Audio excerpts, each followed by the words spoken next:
America's most candid conservative Christian may have gone to heaven, but his legacy lingers. Welcome to Russia, the Westboro Baptist of nations. Looking for tacky decals made by Chinese convicts to scrapbook your latest abortion clinic bombing? Don't be snobby. Shop Hobby Lobby. Let me explain how religious freedom works. If Christians discriminate or criticize you, that's religious freedom. If you return the favor, that's persecution. So much persecution in 2014. See that purple area? That's us, the Christians. See all the loud colors dominating the circle? That's the unsaved trash. Help! We're being oppressed. You know, religions are like children. The less you're allowed to criticize them, the brattier they turn out. The only belief about God that is taxed by the U.S. government. Besides never talking about gays, what's the biggest difference between Kirk Cameron and Jesus? Jesus left while his career was still hot. A story about a cross-dressing girl who gives a fairy the clap? Not in my home. The Bible is far too pornographic for a Christian home. It is, however, excellent for cracking nuts and slapping bottoms. If parents treated their children as even-handedly as America treats its citizens, one child would get a pony for its birthday, and the rest, they'd get cancer. In 2014, God had one word for selfish Americans who think it doesn't matter if the person next to them has health care. Ebola. I have one thing to say. If North Korea was behind hacking Sony, best ad for a Gateway 2046 PC with a floppy disk ever.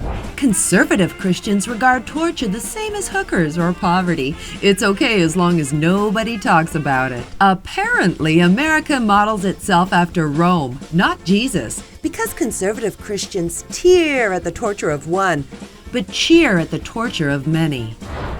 Excuse Dick Cheney if he's blasé about rectal feeding. To him, that's just eating through his mouth.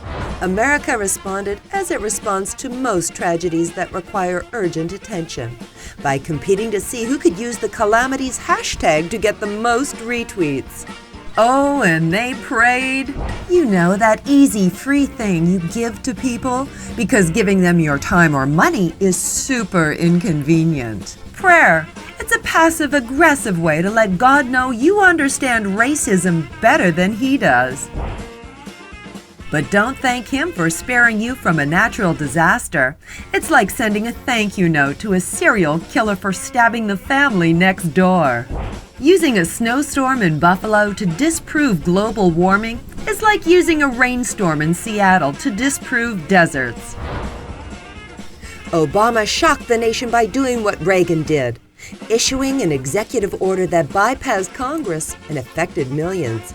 You know what else did that? The Emancipation Proclamation. If gays and lesbians really wanted to stick it to the Tea Party, they'd traditionally marry and then traditionally divorce every undocumented immigrant in the country until they were all U.S. citizens. Boycott a gay brand? Freedom. Boycott an anti-gay brand? Bullying. And a step towards Sharia law. That scary day when Satan introduces your children to the gateway drug to homosexuality. Costumes. Happy holidays! Stand your ground. Thanks to the efforts of America's wealthy true Christians, millions starved to death this year knowing Jesus Christ is their Lord and Savior. Due to all the New Year's resolutions, Jesus knows you won't keep. The road to hell is currently closed for repaving, but I have faith. You'll find an alternate route.